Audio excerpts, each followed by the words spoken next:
आपण आज कैरीचा मेथांबा कसा करतात ते पाहणार आहोत। समोर 4 कैऱ्या दिसत आहेत। कैरीची हिरवी साल काढून घ्यायची आहे। नंतर गराचे असे पातळ तुकडे करून घ्यायचे आहेत।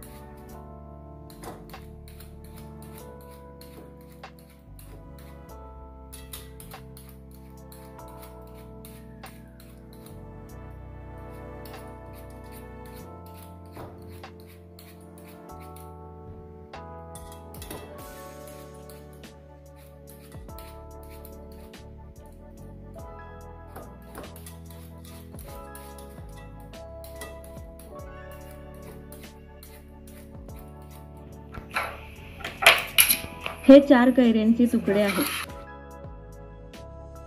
एका ताटात कैरीच्या तुकड्याचा अर्धा भाग गुळ घ्यायचा आहे। 4 चमचे तिखट पूड व 2 चमचे मीठ या प्रमाणात या 4 कैऱ्यांना लागतात। तिखट पुडाच्या ऐवजी सुक्या लाल मिरच्या पण चवीप्रमाणे घेतल्या तरी चालतात।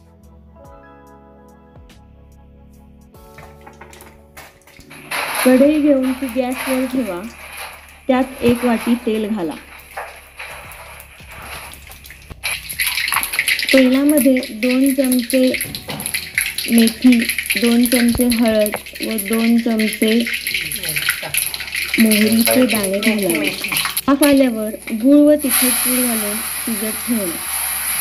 सतत हलवत राहावे, नाहीतर करपण्याची शक्यता असते। गूळ वितळल्यावर 15 मिनिट सतत परतत राहा।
पंधरा मिनिटांनंतर पाणी आटल्यावर मीठ घाला।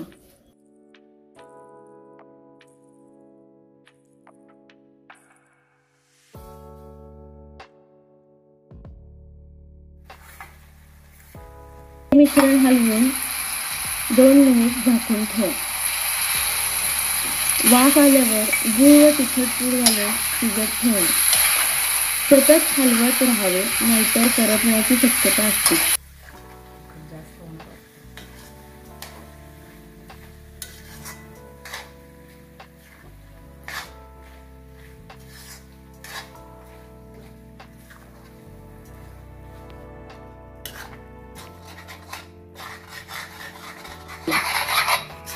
हे मिश्रण घट्ट होईपर्यंत हलवत राहा।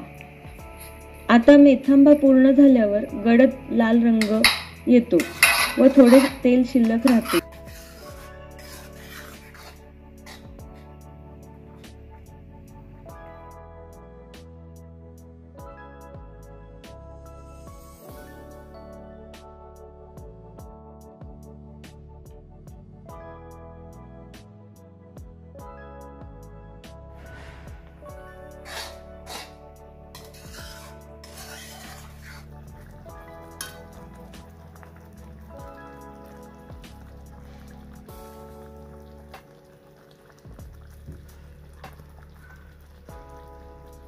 काय ते? हा मेथांबा तयार झाल्यावर असा दिसतो. कधी कधी घरात भाजी नसेल तर पोळीबरोबर हा मेथांबा रुचकर लागतो. पराठ्यासोबतही मेथांबा छान लागतो.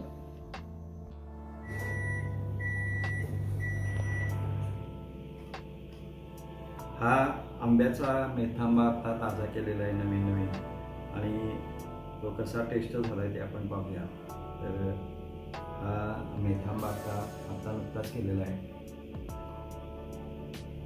मस्त टेस्ट झालं आहे, एकदम इतका छान झाला आहे काय बोलायचं नाही.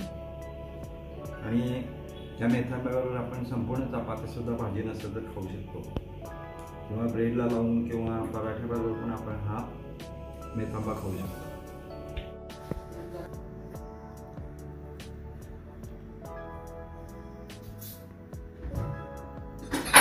आपल्याला हा व्हिडिओ आवडला असेल तर आपण आमचे VSK पर्यटन चॅनल सबस्क्राईब करावं, इतरांना शेअर करा आणि आपण ही मेथांब्याची रेसिपी आपल्याला कशी वाटली ते आपण आम्हाला कळवू शकता.